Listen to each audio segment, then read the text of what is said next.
हे focus, welcome back. तो last week थोड़ी सी गड़बड़ हो गई। जैसा हम लोगों ने सोचा था कुछ मतलब हुआ नहीं वैसा। आई मीन बायस तो हम लोगों का देखो, जो उसके पीछे की स्टोरी लाइन थी, जो उसके पीछे कॉन्टेक्स्ट था वो तो पूरा ठीक था। हम लोगों ने जो सोचा हुआ था कि यहाँ पे एक इस एरिया में ना, यहाँ पे एक फेयर वैल्यू सॉरी एक मतलब ऐसे टेक आउट होना चाहिए, एक यहाँ पे स्विंग बनना चाहिए जिसको हमें अपना यहाँ का देखो, जो मैंने बोला था 15 मिनट का जो यहाँ पे स्टॉप लॉस है, और ये हमें उसको ट्रेल करने के लिए कुछ ऐसे इस टाइप से कुछ हमें चाहिए था। किस टाइप से चाहिए था हमें? पुल बैक हमें क्या चाहिए था, ऐसे चाहिए था। ठीक है, उसके बाद हमें जो ये स्विंग बना है ना, ये वाला जो स्विंग बना है, इसको टेकआउट जब करके करेगा तो हमें उस पर ट्रेल करना था। ये हम लोगों का प्लान था। और हम लोगों का प्लान फिर क्या हुआ कि इसके बाद यहाँ पे मार्केट आई नहीं, मतलब ठीक है ना। तो अ, इसके पीछे का रीज़न क्या हो सकता है और कहाँ गड़बड़ हो गई, उस पर बात करेंगे। क्योंकि अगर गड़बड़ हुई है तो उसके पीछे कोई ना कोई रीज़न तो होगा। विदाउट रीज़न तो नहीं है। अगर इन गलतियों से सीखेंगे नहीं तो आगे पैसा कमाएंगे भी नहीं। तो क्या हुआ था यार, देखो, एक पुल बैक की उम्मीद थी। बिल्कुल एक था कि एक पुल बैक आएगा। उसके बाद हमें यहाँ पे स्टॉप लॉस ट्रेल करना था। इस स्टेप से कुछ बनता तो हम लोग इसको सेल साइड में हम जा सकते थे। बट क्या होता है ना कि यार, जब सोचते हैं कि मार्केट को बहुत ज़्यादा समझने लग गए हैं और बाय भी करेंगे हम और सेल भी करेंगे हम और मार्केट को पूरा निचोड़ के रख देंगे तो यार, इस टाइप के ना गलतियाँ होती है मार्केट हम लोगों से, मार्केट से नहीं, हाँ हम लोगों से इस टाइप की गलतियाँ होती है। और क्या उम्मीद थी यार, देखो लास्ट टाइम की जो हम लोगों की बात हुई थी कि अ, ये हमारे पास डेटा निकल के आया था प्रीवियस वीक का कि यहाँ से वीक ओपन हुआ था, अपसाइड गया था, यहाँ पे मैनिपुलेशन हुआ था, डिस्ट्रीब्यूशन नीचे हुआ था। यहाँ पे एक 15 मिनट की कैंडल आप देखोगे यहाँ पे।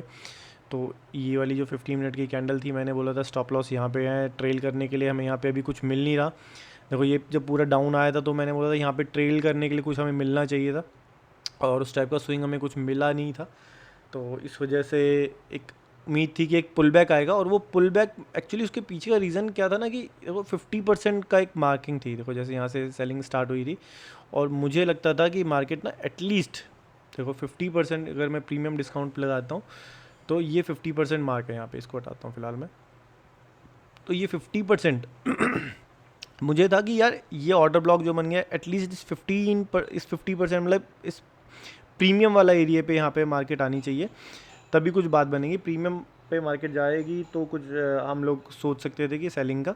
बट मार्केट प्रीमियम पे गई नहीं। ये एक थोड़ा सा हम लोगों को प्रॉब्लम हुई है कि यहाँ पे मार्केट, ये देखो ये पूरी डिस्काउंटेड थी यहाँ पे मार्केट, और इसके ऊपर ये मार्केट प्रीमियम पे थी यहाँ पे, ठीक है ना। तो सेलिंग का जो पॉइंट था वो हम लोगों का यही था, मेरा तो यही था कि यहाँ पे क्या हुआ कि यहाँ अप साइड में आता है, स्विंग को टेक आउट करता है फिर नीचे आता। और ऐसा हुआ भी, बट उसको मैं ढंग ढंग से देख नहीं पाया, मतलब देख नहीं पाया, उसको समझ नहीं पाया। वो मैं बिल्कुल मानता हूँ इस चीज़ को। और वैसे अल्टीमेट टारगेट मैंने एक अपना वीडियो में कमेंट भी लिखा था, ये 24,734 इसके आसपास का कुछ टारगेट मैंने लिखा था, हाँ 734 के आसपास का। But wait for the pull back. अब इस पुल बैक को भी लेने के चक्कर में ये ट्रेड भी मिस हुई और ये वाली ट्रेड भी कुछ खास मिली नहीं। अब क्या हो सकता है देखो इस मार्केट में, अब इस पे थोड़ा सा बात करते हैं। अब आगे क्या हो सकता है? देखो, अब हमारे पास क्या डेटा है, अगर हम देखेंगे तो हमारे पास डेटा है ये प्रीवियस वीक का डेटा, ठीक है। ये वाला प्रीवियस वीक का डेटा है हमारे पास अभी, ठीक है। तो इसको तो ये मान के चलो कि फ़िलहाल यहाँ पे स्टॉप लॉसेस यहाँ पे कहाँ पे ट्रेल हो चुके होंगे लोगों के, यहाँ पे ट्रेल हो चुके होंगे। और देखो इसके पीछे की रीज़न और था कि मैं सोच रहा था कि यहाँ के आसपास ना एक थोड़ा सा और ऊपर पुल बैक आता। उसका रीज़न था सिर्फ इतना कि एक तो मैं चाह रहा था कि ये वाली जो कैंडल है, ये दिख रही है कैंडल, इसके पास तक मार्केट टच कर जाए, जो कि 50% में भी आ जाता। दूसरा एक रीज़न था कि ये ना कि इस लेवल के आसपास, कौन से लेवल के आसपास ना, अगर आप उस वो चार्ट देखोगे ना अपना ओपन इंटरेस्ट वाला, तो यहाँ पे मतलब सेलिंग बहुत सारी थी, तो मुझे लगा कि यार उनका जो स्टॉप लॉस होगा वो यहाँ पर होगा।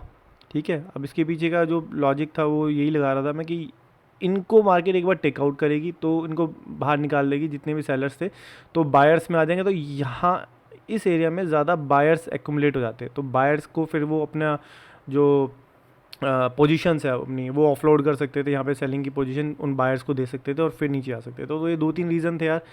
तो इन चीज़ों को मैं अपने नोट पैड में यहाँ पे नोट कर लेता हूँ ताकि यार याद रहे, ऐसे ही आप अपनी ट्रेड को ना रिफ़ाइन कर पाओगे। अदरवाइज़ आप गलतियों से सीखोगे नहीं या फिर मार्केट में एक्सपीरियंस ऐसे गेन नहीं करोगे ना, तो आगे बड़े टारगेट्स बड़े मुश्किलों से आपको हिट होंगे, वरना वही 10-20-50 पॉइंट का आप टारगेट लोगे और निकल जाओगे, बड़ी ट्रेड आप कर नहीं पाओगे। तो अभी देखो क्या हो सकता है, अब हमारे पास कौन सा डेटा है, देखो अभी हमारे पास देखो डेटा यहाँ पे ये प्रीवियस वीक का डेटा है ये पूरा। ठीक है, इसके बाद सेल साइड लिक्विडिटी ऑब्वियसली ये इसके नीचे आ रही है, प्रीवियस वीक के नीचे आ रही है, प्लस एक ये प्रीवियस टू प्रीवियस वीक के नीचे कि ये यहाँ पे आप देखो ना, ये भी वीक है, इसका वीकली यहाँ पे कहाँ ड्रॉ हो रहा है, देखो इस वीक की कैंडल का ये यहाँ पे एक ड्रॉ हो रहा है।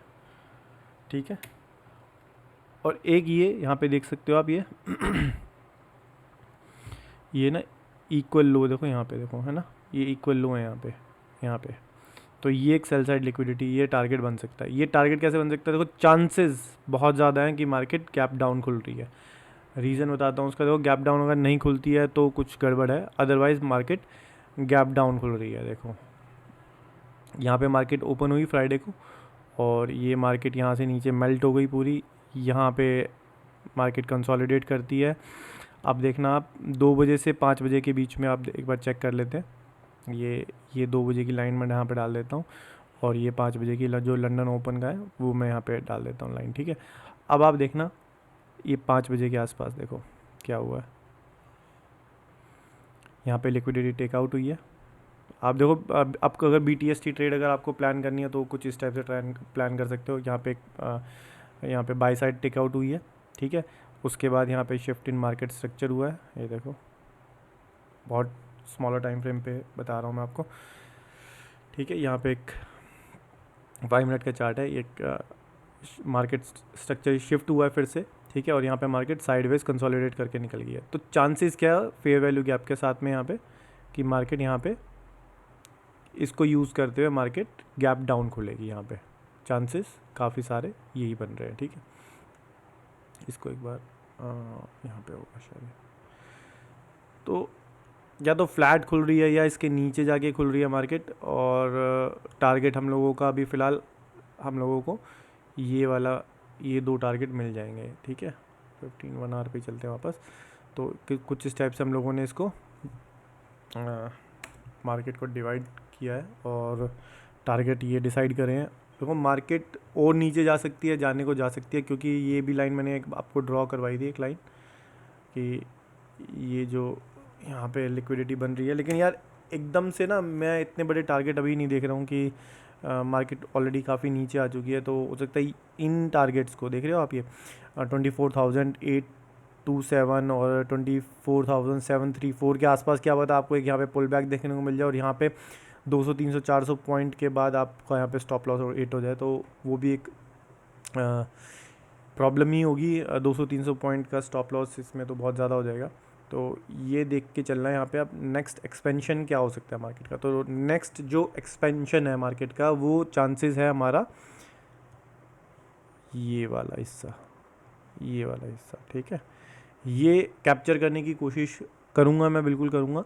और मुझे नहीं पता कि यहाँ पे आने के बाद बिल्कुल रिवर्स हो जाए, विग बना दे, कंसोलिडेट कर दे, लेकिन ये जो आपको एक ट्रेड है ये मिलने के चांसेस हाई प्रोबेबिलिटी है कि आपको ये वाली ट्रेड के चांसेस ज़्यादा मिल जाएंगे। तो हमें ट्रेड वो करनी है, हाई प्रोबेबिलिटी वाली ट्रेड करनी होती है कि जिसमें चांसेस ज़्यादा है कि ये चीज़ हो सकती है, उसके बाद मार्केट रिवर्स हो जाए उस के बारे में मैं अभी नहीं सोच रहा हूँ।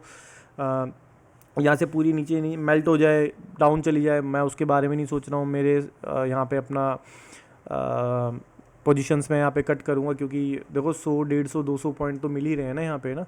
तो फिलहाल मैं अभी, क्योंकि यार मार्केट एकदम से रिवर्स गई तो क्या करोगे यार, 200 300 पॉइंट 400 पॉइंट का तो स्टॉप लॉस नहीं लोगे ना आप।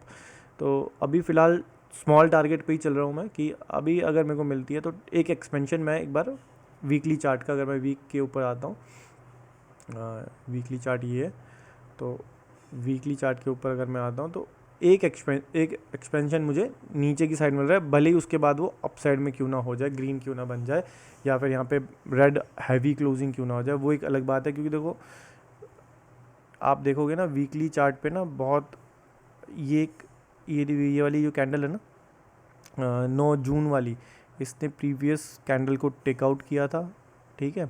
उसके बाद यहाँ पे एक्सपेंशन भी आया था, एक्सपेंशन के बाद यहाँ पे फेयर वैल्यू गैप भी बना था, और फेयर वैल्यू गैप को यहाँ पे अभी मार्केट डिसरिस्पेक्ट कर चुकी है अच्छी तरीके से, मतलब यानी कि यहाँ पे विक निकाल के वापस चली गई, अच्छे तरीके से को डिसरिस्पेक्ट कर चुकी है कैंडल। तो चांसेस आर वेरी हाई कि मार्केट एक बार इन दो कैंडल के नीचे, एक और ये दो, इन दो कैंडल का नीचे का स्टॉप, मतलब जो स्टॉप लॉसेस है जो भी है, वो इन दोनों कैंडल के नीचे का स्टॉप लॉसेस एक बार कैंडल मतलब मार्केट ज़रूर लेनी चाहिए, ठीक है ना। तो इसीलिए मेरा प्लान है कि अगर मार्केट यहाँ पे बनती है, या पे वो ग्रीन बने, रेड बने, या जो भी कुछ बने, बट पहले इस टाइप से एक रेड कैंडल ज़रूर बननी चाहिए। भले वो पहले रेड बन के फिर ग्रीन बन जाए, मुझे कोई प्रॉब्लम नहीं है, ठीक है ना। तो इस टाइप से मैं थोड़ा सा एक्सपेक्ट कर रहा हूँ। तो ये ट्रेड मैंने आपको बता दी किस टाइप से मैं नेक्स्ट वीक प्लान कर रहा हूँ। इन दोनों के लो का टारगेट कर रहा हूँ मैं, और इतना काफ़ी रहेगा। अगर मार्केट गैप डाउन खुल रही है और फिर नीचे मेल्ट होकर फिर ऊपर जाती है, वो एक अलग टारगेट रहेगा। और फिर ना इसके बाद ना ये वाला के अलावा ना इस वीक का 50% भी मार्क कर लेना यार, इस वीक का 50% भी मार्क कर लेते हैं। चलो मैं कर ही देता हूँ यहाँ पे ना, तो ये वीक का 50% मार्क हो गया, ये करीब करीब ये एरिया। तो यार ये 2-3 टारगेट चांसेस हैं, ये 2-3 टारगेट हम लोगों को मिल जाए, ठीक है। या फिर एक यहाँ पे एक पॉज कैंडल जो टाइप की बन सकती है, उसके बाद कंटिन्यूशन में मार्केट नीचे जा सकती है। डिपेंड करता है मार्केट किस टाइप से खुल रही है। अगर ज़्यादा ही डाउन खुलती है तो एक बार नीचे जाना मार्केट का ज़रूर बनता है। तो आज की वीडियो के लिए इतना ही यार, मिलते हैं नेक्स्ट वीडियो में। लाइक शेयर सब्सक्राइब प्लीज़ कर देना, बोलने की ज़रूरत नहीं होनी चाहिए, अब तो इतने दिन हो गए यार। थोड़ा बहुत तो मेरी वीडियो से आपको कुछ सीखने को मिला ही होगा। तो यार अब थोड़ा सा रिस्क मैनेजमेंट के अकॉर्डिंग अपनी ट्रेड करना, और ये मैंने आपको वीकली बता दिया है, डेली हो गया है, और डेटा मैंने आपको इस टाइप से अपने वीकली का मार्क कर लिया करो। क्योंकि हम सोचते हैं बहुत बड़े मूव आ जाएंगे, तो आएंगे तो इस एक कहते हैं ना, हमें एरिया डिसाइड कर लेना चाहिए कि किस में हमें खेलना है। तो ये वो खेलने वाला एरिया है जिसको हमें मार्क कर लेना चाहिए कि प्रीवियस डेटा ये था हमारे पास, उससे प्रीवियस डेटा ये है हमारे पास, और हमें काम करना है इस वाले एरिया में यहाँ पे, ठीक है। अब इस एरिया में जो भी कुछ हो वो, अब देखो क्या है कि शायद यहाँ पे अगर फेयर वैल्यू गैप एक और बन जाता है, मतलब मान लीजिए एक डाउन क्लोज कैंडल बनती है, चांसेस मैं बता सकता हूँ क्या हो सकते हैं। कि मान लीजिए कि यहाँ पे गैप डाउन खुलता है और डेली चार्ट है, और इस टाइप से कुछ कैंडल बनती है, ठीक है, और विक बना के थोड़ा ऊपर चली जाती है, ऐसे होती है, तो यहाँ पे बहुत अच्छा ना एक फेयर वैल्यू गैप क्रिएट हो सकता है अभी, ठीक है, जिसको मार्केट बाद में टारगेट करेगी अपसाइड में आने के लिए, ठीक है। इस टाइप से कुछ मार्क कर लेना, या जो भी कैंडल बनेगी ना इसके बाद यहाँ पे जो भी एक कैंडल बनेगी जिसका विक होगा, उसके विक के ऊपर मार्क कर लेना। और ये एक अच्छा यहाँ पे आने वाले टाइम में, मान लीजिए यहाँ से नीचे आती है कैंडल, फिर यहाँ पे चलो यार डिस्कस कर ही लेते हैं इसको भी, कि देखो क्या हो सकता है कि मान लीजिए इस टाइप से कुछ यहाँ पे एक फेयर वैल्यू गैप क्रिएट हो जाता है, ठीक है, और आने वाले टाइम में यहाँ पे एक दो और कैंडल नीचे बनती है और टेकआउट कर लेती है, ठीक है, यहाँ तक रह जाती है। फिर क्या होता है, नेक्स्ट वीक खुलता है और फिर एक बार नीचे आती है, फिर उस वीक को डेली कैंडल का हाई क्लोज करते हैं, तो चांसेस है कि यहाँ पे एक बार हम आके मिल सकते हैं, यहाँ पे ना प्राइस यहाँ पे आके एक बार टच हो सकता है इसके एरिया में। तो वो बहुत बड़ा टाइम है अभी, तो उसमें 1-2 हफ्ता मुझे लगता है कि होना चाहिए, लेकिन अभी ही नहीं। तो अभी फ़िलहाल हम क्या एक्सपेक्ट करेंगे, ये 2 टारगेट, एक एक्सपेंशन मार्केट का नीचे, यहाँ पे एक फेयर वैल्यू गैप क्रिएट होना, और उसके बाद देखेंगे मार्केट किस टाइप से बिहेव करती है, क्योंकि फिर यहाँ पे आने के बाद कंसोलिडेट करके फिर एक बार देखते हैं। लेकिन पहले ये चीज़ ज़रूर है कि ये जो टारगेट्स हैं आपको ये चीज़ मिल जानी चाहिए, और ये अभी फ़िलहाल नहीं है, तो ये 2 टारगेट तो आप मान के चलो। तो चलो यार, आज की वीडियो के लिए इतना ही, मिलते हैं नेक्स्ट वीडियो में। लाइक सब्सक्राइब ज़रूर कर देना यार, थोड़ा बहुत मुझे भी मोटिवेशन मिलेगा इस टाइप के रेगुलर वीडियो बनाने की। मैं कोशिश कर रहा हूँ, अगर आपका थोड़ा बहुत सपोर्ट रहेगा तो मैं ज़रूर ऐसे वीडियो कंटिन्यू करूँगा। ठीक है यार, good night, good bye. Risk management के अकॉर्डिंग ट्रेड करना अपनी। बाय।